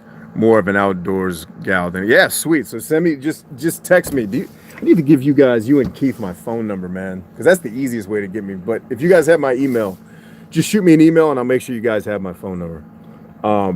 But just shoot me an email with a list of what you got. And if any of it's the stuff that I have on my list that I want to collect, I will shoot you the money immediately. And then you can just ship it to me whenever you get time. And I'll do the trouble of looking up how much the game is worth and actually pay you accordingly. You don't even have to worry about that. I won't undercut you. I'll give you what the game's actually, because usually when I'm buying, I'm haggling. I always will come lower than what the market value is, because that's good investing. But for a friend, I'll just give you the market value for the game. And watch. Stacy will have like one of the rare games that I'm looking for that you can't find anywhere that's like worth $500, and I'm gonna have to send her $500.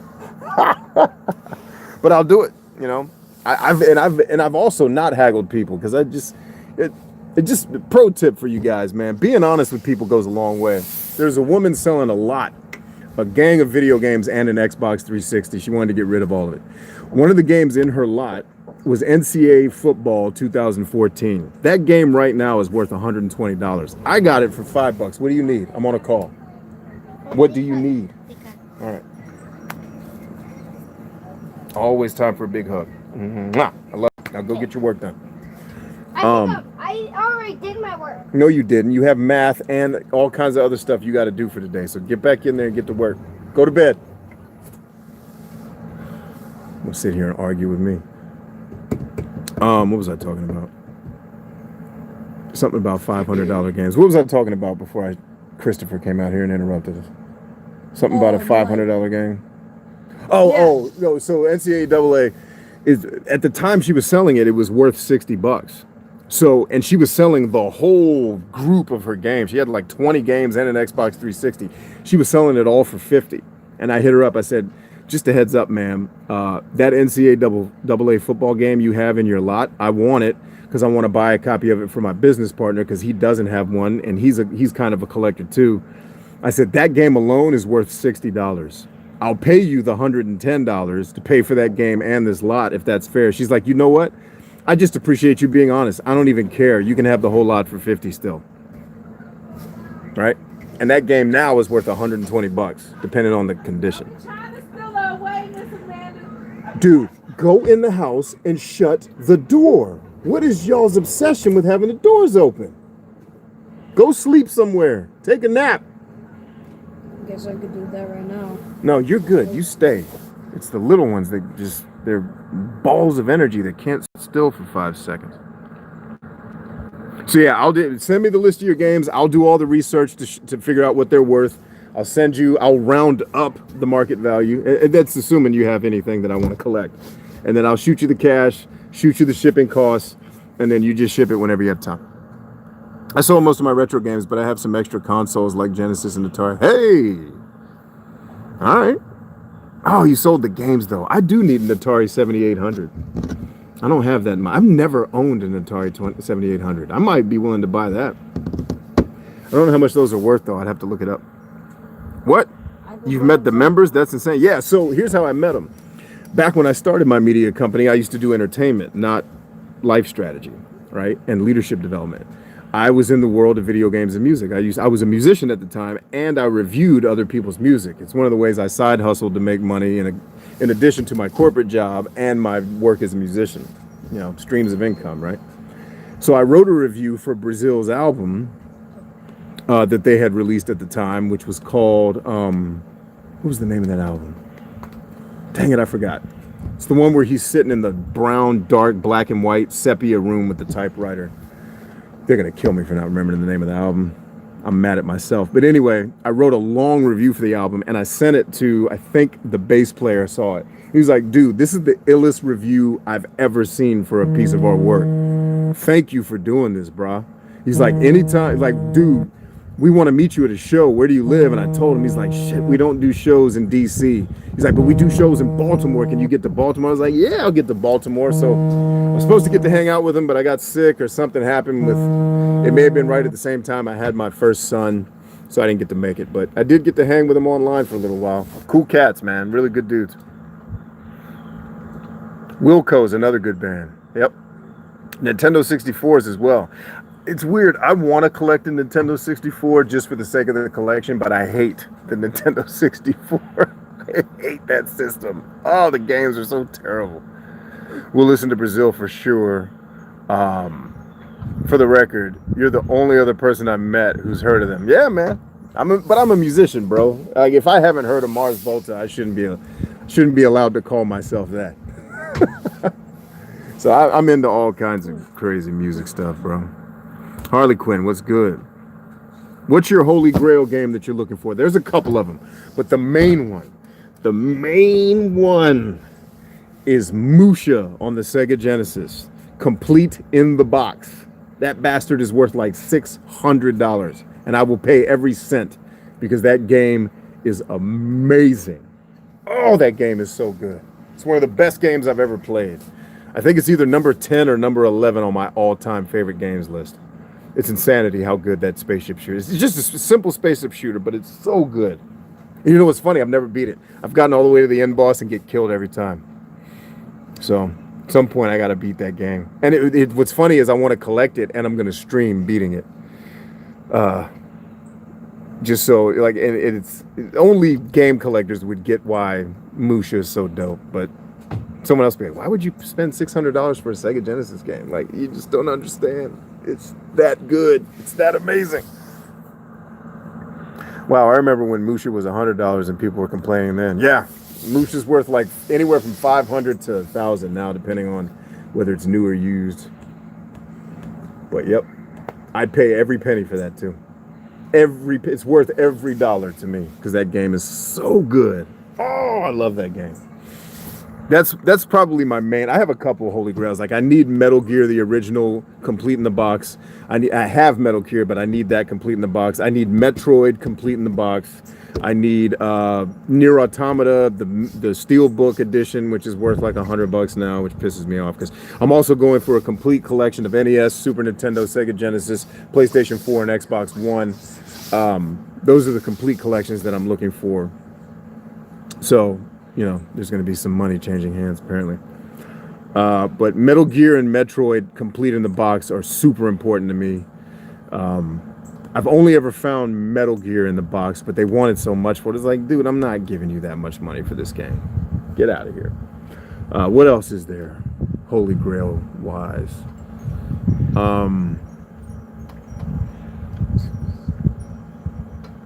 I need to rebuy freaking Valkyrie Profile. Never should have traded that. I need to get Suikoden 2. I need to repurchase Suikoden 5. Should have never traded that game. Because now it's worth like $100. Like, come on, Chambers, what are you doing with your life?